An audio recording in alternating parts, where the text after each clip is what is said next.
Welcome to the Christian Pregnancy Podcast. If you are ready to overcome stress and fear in pregnancy, childbirth, and postpartum by applying God's Word in your life, you are in the right place. I believe that children are a gift from God and the journey into motherhood is meant to be blessed. However, we find ourselves full of stress and fear. As mummies-to-be or new mums, you are a daughter of God, and Jesus has come that we may have abundant life. And this abundant life includes joy and peace through your motherhood journey. I believe as mums, we have the authority to claim this promise from God. I'm Gladys, a mom of two who has been through the struggles of being pregnant, staying pregnant, followed by a challenging childbirth and postpartum.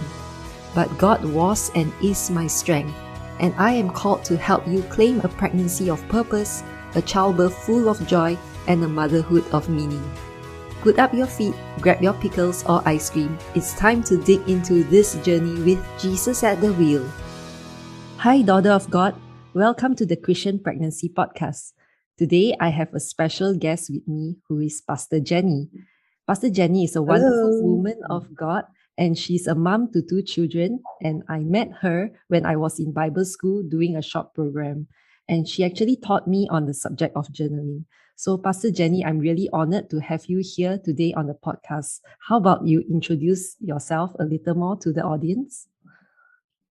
Very glad to. Hi, Gladys. I am so proud of you for starting this podcast.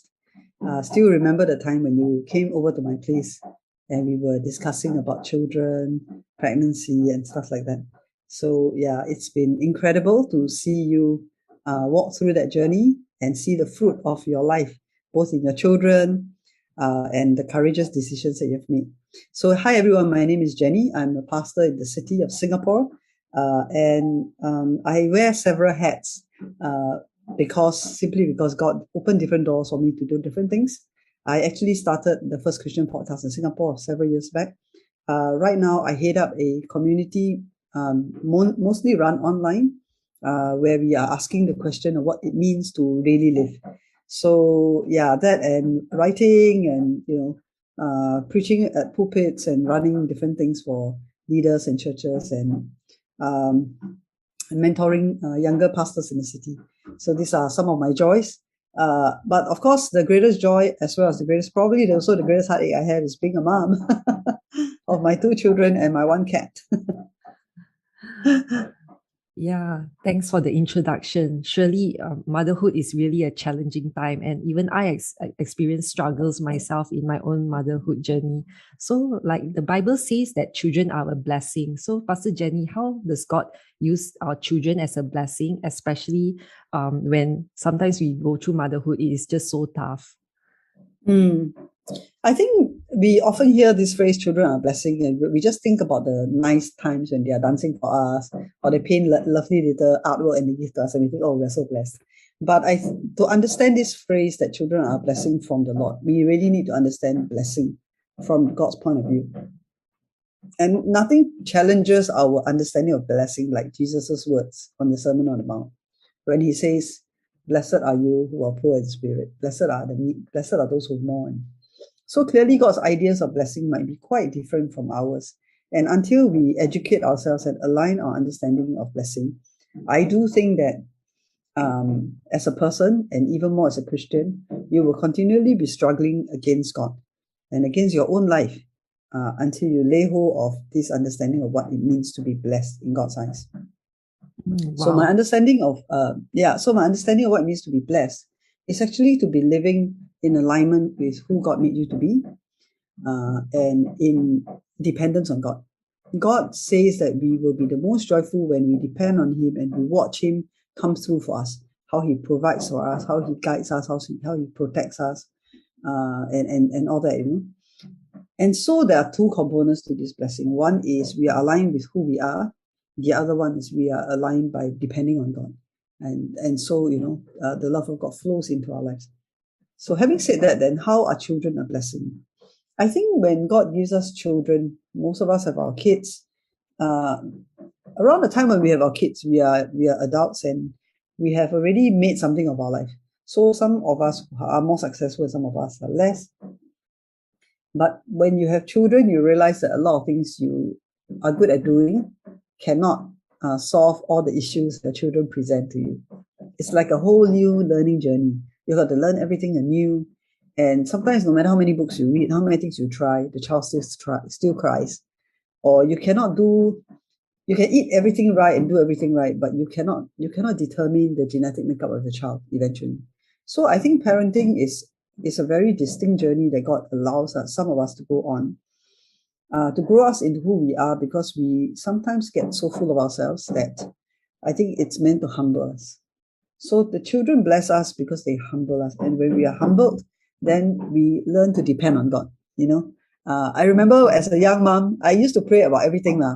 The baby poo or don't poo, also I pray to God. Cannot find the Winnie the Pooh, also I pray to God, Then you suddenly feel like you're all the time, you're so dependent on God. And it was such a sweet experience, that it was like the presence and the sweetness of God was infusing my home. I never felt as close to God as when I was this desperate young mother. Wow, So that is a blessing to be able to feel so Mm. close to God. I mean, you're desperate in your desperation, just calling out to Him and Him answering it. Yeah. Yeah. Yeah. And I feel like God is there, right there, parenting with me. I mean, when I pray, sometimes I really literally will sense God calm me down or even tell me what to do. And it's such a powerful and beautiful experience. I can totally imagine. I really like what you mentioned earlier about becoming like a mother that God called us to be. You mentioned Mm. something about that. So to be the mother that God has called us to be, what can we do to reach that position, to be the mother that God called us to be? Okay, so all motherhood has some universal things. So you cannot sort of be so out there and be so unique until you don't do the basic stuff. So I think there are some basic things that all mothers do, which is what unites us as mothers. It's like our common struggles and our common victories. So some of that would be basically paying attention, being a nurturing presence, and being a champion for our children. Because nobody believes in your children like you do as a mom, especially moms, I feel. But then at the same time, how you express nurturing, championing your kids, paying attention, protecting them is different depending on your training, depending on your personality, right? So some of us do that better by cooking, cleaning, doing a lot of things. I used to look at all the mothers and their Instagram, wow, all their lunch boxes so nice, right? Or those that can sew things on it. And I'm not that kind of mom. I just can't. My art and craft is very jialat one. I fail at my art and craft. And I like to cook, but it will never be that kind of Instagrammable thing. And so at some point in my life, I just had to say, those are not my strengths. That's not how my motherhood will be expressed. And I should let it go. Rather than try to do something I'm not aptitudinally good at, which is going to frustrate me. And it's actually who am I doing it for? What am I trying to prove, right? The important thing is, am I meeting the needs of my kids? And they have actually quite fundamental needs that every one of us, whether we're educated or not educated, actually we can meet. And sometimes I think, though, the more successful we are in our career and all that, sometimes we set very unrealistic expectations for our mothering, which is actually not necessary. Yes. There's so much expectations and pressures of Yeah. motherhood. Sometimes it's just like you just turn on social media, Facebook, Instagram, and all you see are like other mothers who seem to be doing so well in their motherhood. And then when you look at your real life, it just doesn't compare up. So how do we manage these kind of pressures and expectations that others have about motherhood? I think for me, the key is intentionality. Because God created us in His image, we are intentional beings. What we need to do is to ask ourselves, what's the intention? What's my intention for being on social media? If I want to learn something from someone, that's a good reason. If I want to keep up with friends, that might be a valid reason. I think other than that, there's really no good reason to be on social media for very, very long at all. And when you are intentional about being a mother and you really sit down every day and think, what are the few things you need to do well? You give your energy and time to that. You'll find it easier to not be distracted by non-priorities. There are a lot of non-priorities in our life. Like I say, the perfect lunchbox or even your child getting an A grade. That's really not a priority. from God's perspective. So if we don't fret over the wrong things, and that of course is an ongoing journey, you know what I mean? It's just very natural that some of us will be more helicopter moms and tiger moms and what have you. So being very intentional about knowing yourself, where your personality can serve your children, where your personality may smother your children instead of mother them, knowing that, and then ask yourself, if I want to mother well, what are the resources that can help me to stay on track with the purpose of mothering and with mothering according to my character and my convictions and my personality. Yeah. So scrolling social media is a very bad idea, because it's like you just open your brain and your heart to all the influence, and it takes out a lot of time, and it fills you with so many ideas and so many, it plays on your mind. I really feel it plays on your mind. So got to be very careful. You should only use social media with a clear intention. Yes, intentionality is so important. And I also think that like hearing what God says is more important than hearing what other people say, because sometimes Absolutely. what the world say, somebody can tell you this and the other person can have a totally opposite idea. And then in the end, when we try to listen to what everyone says, we just get so confused. So I think like going to all those forums, right? Every single question, you just quickly go to your phone and go to those forums. And I mean, at any one time you take 10 minutes, 15, I don't know how long it will take to read those things, and you still need time to sort it out. Maybe it's better to remember that we have a Heavenly Father who can guide us, and not go to the forum and just pause and pray first. Just pause and pray the 2, 3, 5 minutes. You might actually find an answer from God. And that's a much more empowering experience for yourself. It grows your confidence as a mom. And imagine it grows your communion with God. I feel like that is a better option as a first off, rather than going to social media and all these forums. Yes.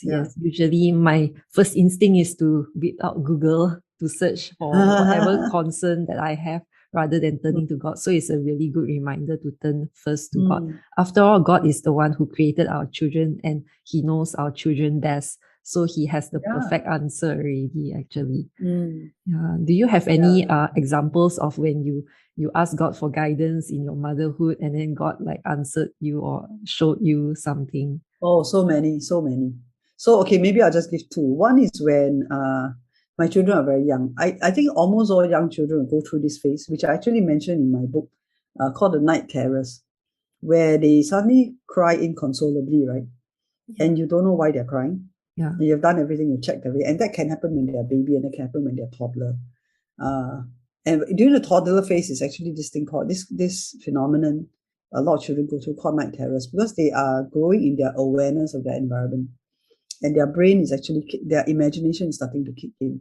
So I remember when my children were going through this, and I was wondering, what to do. I haven't really read out in the night terrors, but I really felt God say, just hold them very tight, hug them very close, okay, and just wait, and then pray and wait for the crying to stop, rather than fret, because the normal thing is when a child's crying, you want to stop. So because you want to stop, you get impatient, and you actually add to the anxiety that the child is picking up. So with that advice, right, I was just hold my child very tight, and just pray, and actually it's very interesting, because for both my kids, they only had this kind of experience once or twice now. And then after that, they really, really calm down, and they, I think the security they feel from my presence, my immediate response and my presence, really made a lot of difference.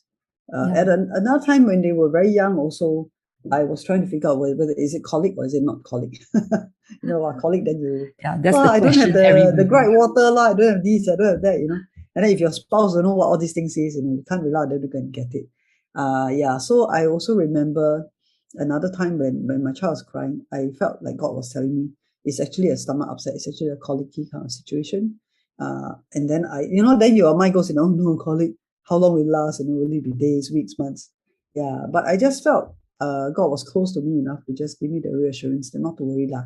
And so again, I massaged the tummy. I got the Chinese medicated oil, right? You massage, I pray, and it was very short. Also, it didn't even last a week, the colic, and then it just cleared and never came back. Wow! So I'm not saying that this will be true for everyone, but I believe the larger principle is experiencing God's presence with you. Like, after all, He's the perfect Heavenly Father.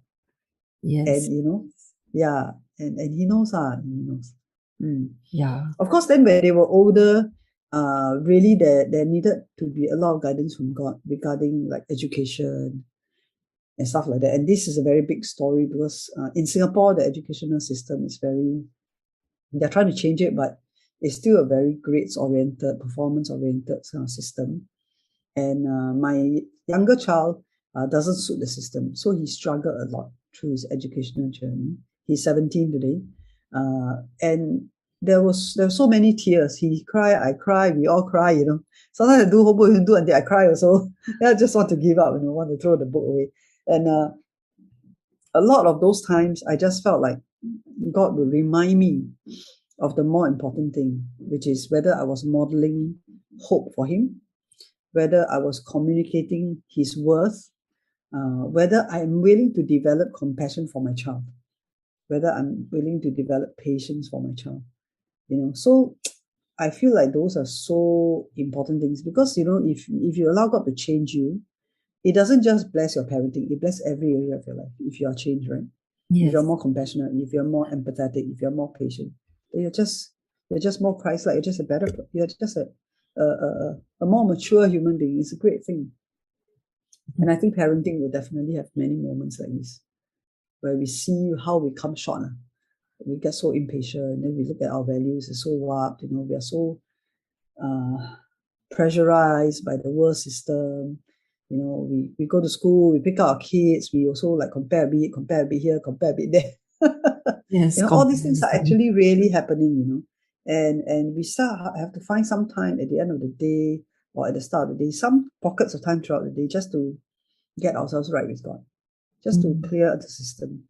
So that's why I do find it's very hard to take on a full-time job and mother young children at the same time. To be able to do it well, I think it's very, very challenging. And some women have no choice but to work. But I do think that if you can cut back on your work, or you can don't work for a season, just to focus on your mothering, which is also focus on yourself as a person to grow, it can be very powerful. And don't worry about not being able to go back to the workforce, because who says you have to do the same work you've always done? There's always news. God is a God of amazing surprises and newness. He's a creative God. So don't lock ourselves into something when God has given us a child with it is an entirely uncharted territory for us to explore. So don't limit ourselves. And if you limit yourself, you also limit your child, because you will force your child to fit your agenda. And in a way, that's not really fair. Not really fair to the child. Yes, definitely. But I guess it's also about God's calling for us. I think some people, although they have children, they feel that they are called into the workforce, their working life, and they will hence work full time. What are your thoughts on this? It also happens that way, right? I guess it really depends on the person. My conviction is a child is alive. A job, although you interact with people, their lives, it's still mainly a task.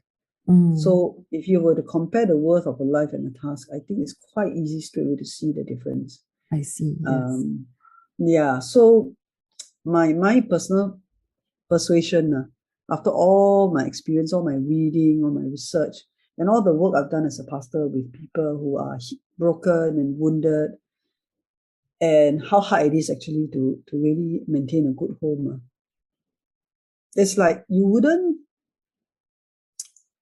build a house with lousy foundations. True. It won't stand, Definitely. How do we want to raise a life if we were not willing to put in the necessary time and effort and get the good quality materials to lay the foundation of the life? And there's already so much research done that the first up to 7 or 10 years of a child's life is really their foundation years. Yes. So who is somebody is laying the foundation, whether you like it or not. So if you work and you can ensure that the foundation is properly laid, the child is secure, the child is growing in confidence, the child is curious as a learner, the child is spiritually alive. If you can confidently say somehow your helper, your mother-in-law, whoever, or the 5 hours a day you spend with your child can do that, kudos to you. But I seriously doubt it can be done. I think something will give. And so it feels sad to me, because I feel like, what is the potential of your children? If you don't know what's the foundation, you don't know how, depending on the foundation, then you can build, right, the edifice. Yes. Yeah. So it does bother me quite a bit. And recently I wrote a piece on this. I said, sorry, I'm not sorry, but I'm really angry for our children. I feel that society has told us a lie, that as women, we must prove ourselves to be able to do everything. Be a mother, be a great wife, be a lover, be a great friend, be an entrepreneur even, or whatever, and then have a great job. Just be shiny and successful. I think that's a lie. That is a lie. I don't think that's how God expects us to be. Otherwise, there won't be the blessed are the meek, and blessed are those who mourn. And where do those experiences come from? You see? So I think we need to think a bit deeper about this, and ask ourselves, what is really happening? If we look at all the data from society, right? I don't like to scare people, but I think we have to have a hard look at some of these things, where we're looking at many, many issues plaguing children today, and it's really sad. Yeah. This morning I went to the market. On my way back, I passed a daycare center, and I actually hate walking past the daycare center, although I adore children, because almost always I hear some child crying. And almost always I will see the teacher just sitting there, managing the activity, but not managing the children. And a lot of parents don't know this. Because when you go and pick up your child, the teacher will be smiling. They'll be like, your mommy is here. But I have a friend who went through, because of Passion Early Child Training, she was attached to a elite preschool in Singapore. And she said that that's the truth. When the parents are not around, the teachers behave very differently. And I cannot really blame them, because to them it's a task. It's not a life. That's a huge difference. Whereas to us mothers, is our children's lives, and we are laying the foundation. Yeah. But if we're not careful, we can also see it as a task. And then we see, feeding so basic, no need brain one, let somebody else do it. But that's not true. It is a life. If you think about it, you come alive when you enjoy a good meal, right? You come alive if your PowerPoint presentation is approved by your boss. You come alive when people laugh at your jokes, or when, so a child is just a smaller version of an adult. They have all the needs that an adult has. They need companionship. They need somebody to believe in them, somebody to laugh at their jokes, somebody to listen to them. And the other thing is this, a big part of the child development is language development. If you treat a child as a task, you end up not talking to the child very much. I've observed this a lot in public transport and all that, right? So nowadays parents a lot, they just put a tablet or phone in front of the child because it's a task. It's just eating what? You just watch and eat. But that's not true. As the child eat, you can talk to them about anything, from the food, the taste, to everything the people observe around them. The child is experiencing things. But if nobody talks to them, the experience is completely lost, because there is no language to capture the experience. Your language is your container. So, when you don't have all those containers, nothing is stored. Everything is frittered away. So it makes me very sad, because a child's brain, everybody knows, is this massive supercomputer that's trying to compute and trying to figure things out, and they can learn so many things so well. I'm not saying a hothouse, but I'm saying just meaningful interactions.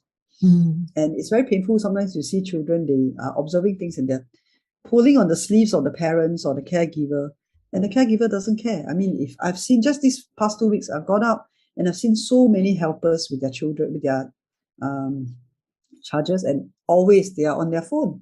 So the children will look up, forget it, she won't be interested to talk to me. So that whole day, whatever the child goes through, their language development, their understanding, their concept making is all diminished, because there is no one to interact with them meaningfully, help them to make sense of the world. And the world today is a very scary place. Worse, much worse than when we were growing up. So if there's no one, can you imagine why? Is it little wonder why children are developing mental anguish at a young age? So true. It's kind of related. It is kind of related. Yeah. So true. It is because yeah, sometimes as adults, even I myself am guilty of it, like brushing away my children's questions and incessant need to know about certain things. Sometimes it can be really, really tough to Yes, attend yes, to yes. their. And I'm not saying we can do it perfectly, because I have times when I've told my son, can we just eat this meal quietly? I don't want to hear you talk. I have literally actually said that to my son before. And I think it's okay if you do it once or twice. But what I'm describing is not the once or twice lah.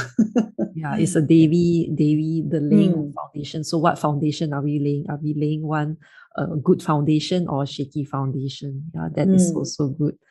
Yeah. yeah. So now that we have talked so much about motherhood, do you have any like personal story or in motherhood, like where you overcome a difficulty or that you can share with our listeners? Sure, plenty. Um, Maybe I'll share a few, because I think your listeners may be different ages, right? Yes. Okay, so one experience is when my child told a lie. And she was very young, my firstborn. She told a lie. I know she was lying. But my daughter, she's now studying to be a lawyer. So the origin story is already there. Right? She's already like that. She would argue back with me and all that, and prove her point, and get all. And I realized that she was not going to admit. So I pulled back instead of continuing to accuse her. So I pulled back and I said, all right. And I prayed about it. And I just waited for another time when I would talk to her again.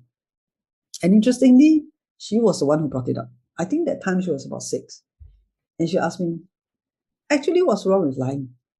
She asked me that question. Wow, difficult, huh? Because you can't just say it's wrong.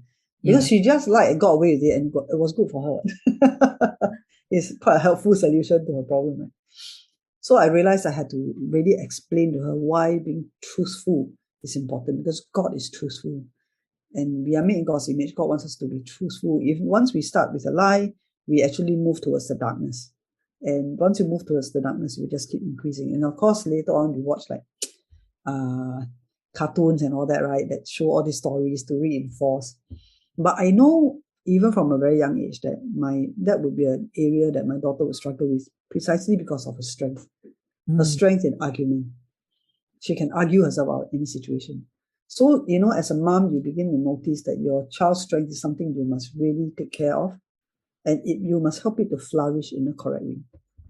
So Yes. that was one of the struggles. But I think the overcoming comes from me, firstly, not accusing her, being patient, prayerful, and talking to her about it, not just once, but several times, over several occasions. And eventually, more and more she began to understand how powerful and important it is. And then her behavior began to align. Then she began to, come clean more quickly, apologize more quickly, and all that. Yeah. So that's one experience. I think another one is just now I already mentioned a little bit about the education one. That's always a very big piece. But I would like to say this learning that I had, because I'm a little bit critical of our education system. I kind of made a mistake carrying this critical attitude with me all the time. And it didn't help my children, I feel. Later on, I felt God convict me about it. That while I can be critical about a system, how I respond to it must still be constructive.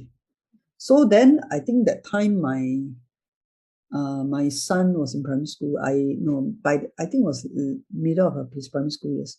I begin to decide not to be so stressed by when your kid cannot study, right? All the emails you get from the teacher are negative, right? The PTM is all negative. Your son this, your son that, why like that? Right? Then you feel like, wow, you are in a court like that, no? Then being questioned all the time. It's very uncomfortable for most parents.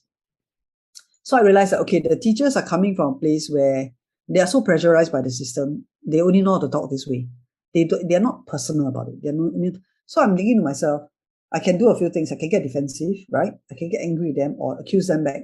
I send my son to you didn't teach them properly, how can you blame me, Or I can be more empathetic. So I realized that, okay, what I will do is I will partner the teacher. So when I craft my email and I see them, I always start with thanking them. And then after I thank them, I will always say, we both want this child to succeed.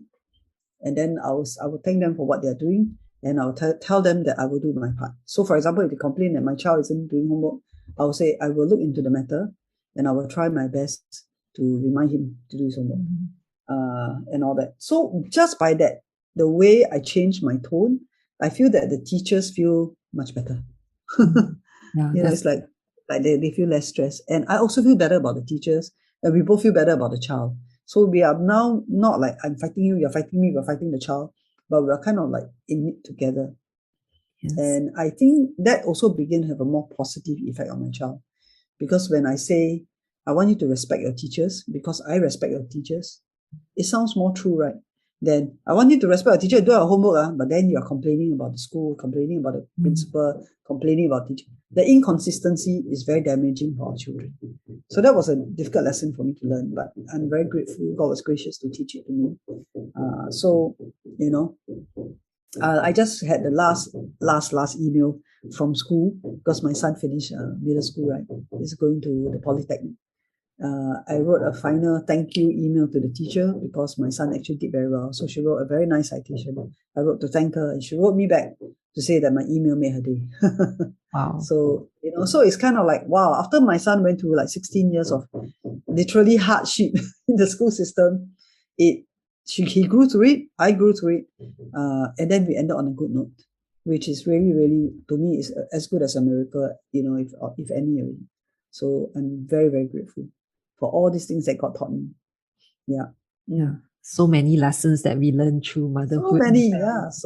Yeah, sometimes parenting is really about changing us from. It is, isn't it? That's why they are a real blessing to us. Yeah. Yeah. And now when I write emails to everybody, the tone is also different. Correct? Because of what you went through with the teachers. Yeah. No, it's just the empathy goes up, and it's great. Yeah, so wonderful. So thank you so much for your sharing, and I think we learned so much from you in all your sharing, your heartfelt sharing, Pastor Jenni. Do you have any final advice to mothers or mothers to be who are pregnant currently? I think the bottom line is remember that life comes from God, and only He can fully manage it. We are just stewards. So stewards don't have the whole story. We don't have the whole authority. We don't have all the resources. So I think my final word to all parents, whether you're pregnant, early pregnancy, late, your children are young or old, it's the same. Remember, it's a gift from God. He is the source of life. Look to Him all the time. Thank you so much. Richly blessed. Yes. Pastor Jenni, would you like to share more about what you do to really live? You can share more about it to my listeners. Oh, sure. Well, I would like to encourage you to just explore. The website is www.toreally.live.